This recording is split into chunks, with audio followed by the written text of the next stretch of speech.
ओम नमः शिवाय। जहाँ सांसें ठहर जाती है, जहाँ बर्फ की चादर में लिपटी वादियाँ शिव के नाम का जाप करती है, वहीं बसा है केदारनाथ। एक आस्था, एक अनुभव, एक जीवन। ये कोई यात्रा नहीं, ये तो बुलावा है। और जब भोले बुलाते हैं तब ही रास्ता बनता है। तो चलिए चलते हैं बाबा के दरबार की ओर।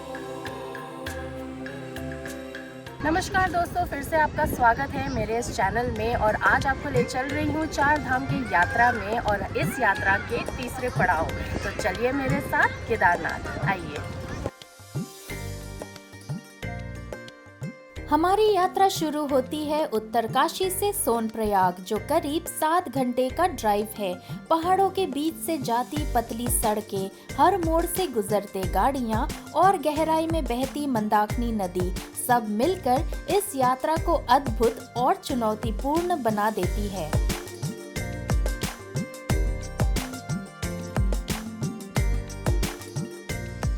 सोनप्रयाग में लीजिए 1 नाइट का स्टे। यहाँ आपको 500 से 3000 में रूम्स मिल जाते हैं। सोनप्रयाग पार्किंग के पास से शुरू होती है चार धाम verification line.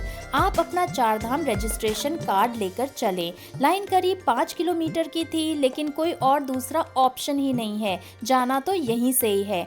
In my suggestion, try to go early around 3 to 4 AM। इस टाइम भीड़ मिलने के चांसेस कम हो सकते हैं। 2 किलोमीटर चलने के बाद आपको शेयरिंग टैक्सी मिलती है, जो 50 रुपए पर पर्सन लेते हैं टिल गौरीकुंड। गौरीकुंड के गर्म पानी में नहा के भक्त लोग यहीं से अपना केदारनाथ यात्रा शुरू करते हैं। केदारनाथ की यात्रा तो वहीं से ही शुरू हो जाती है, जब आप अपने घर से पहला कदम उठाते हैं, क्योंकि ये यात्रा आत्मा को शुद्ध करती है।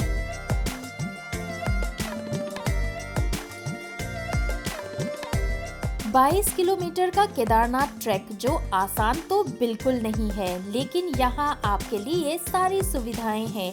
घोड़े, पालकी, बास्केट और हेलीकॉप्टर।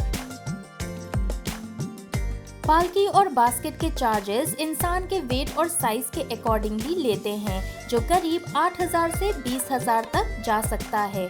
घोड़े के चार्जेस करीब 2700 से 2800 और हेलीकॉप्टर के लिए 15 डेज पहले बुकिंग करनी पड़ती है। तो दोस्तों, खाते पीते चलो, क्योंकि बहुत एनर्जी लगता है, तो इसलिए मैं खाते पीते जा रही हूँ।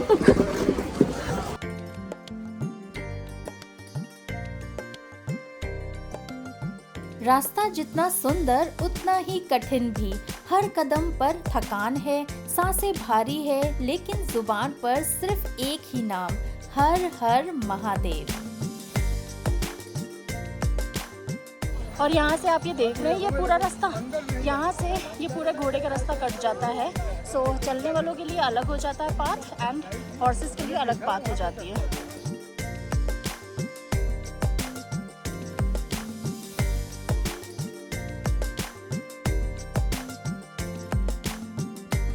रामबाड़ा तक तो पहुंच गई। थकान जरूर थी, पर जोश और हिम्मत भरपूर। But little did I know, असली चढ़ाई तो यहीं से शुरू होती है, और चढ़ाई ऐसी कि अच्छे अच्छों की हिम्मत तोड़ दे।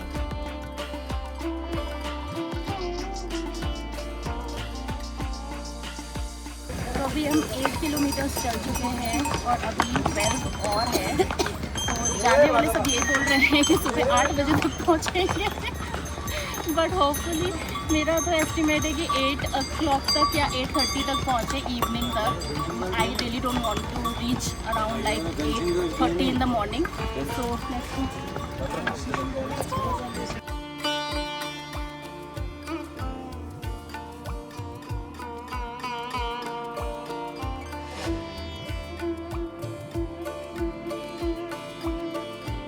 चलते चलते रात हो गई, लेकिन मंजिल अभी दूर थी। लास्ट के 7.5 किलोमीटर की चढ़ाई बहुत ही ज्यादा कठिन है। यहाँ की खड़ी चढ़ाई हर कदम पर हिम्मत तोड़ती है, and it seems like a never ending journey.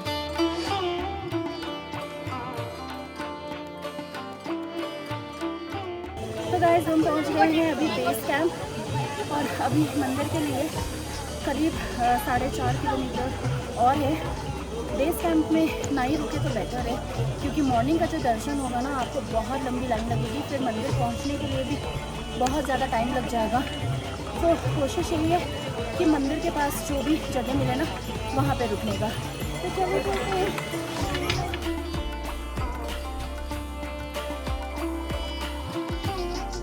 155 हो गया है और अब बस 2.5 किलोमीटर है, तो चलते हैं।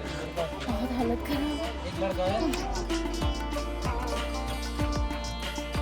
रात में मुझे बुखार चढ़ गया तो मंदिर से 1.5 किलोमीटर पहले ही बेस कैंप में टेंट लेना पड़ा। रात यहीं रेस्ट करके जब सुबह के नज़ारे देखे तो मानो जैसे सांसें ही थम गई हो यहाँ की सुंदरता देख के। रहने के लिए यहाँ 2 ऑप्शंस है। कैंपिंग टेंट्स जो 200 से 1000 रुपए में मिल जाएगा। होटल्स 3000 से 5000 तक में मिल जाएंगे।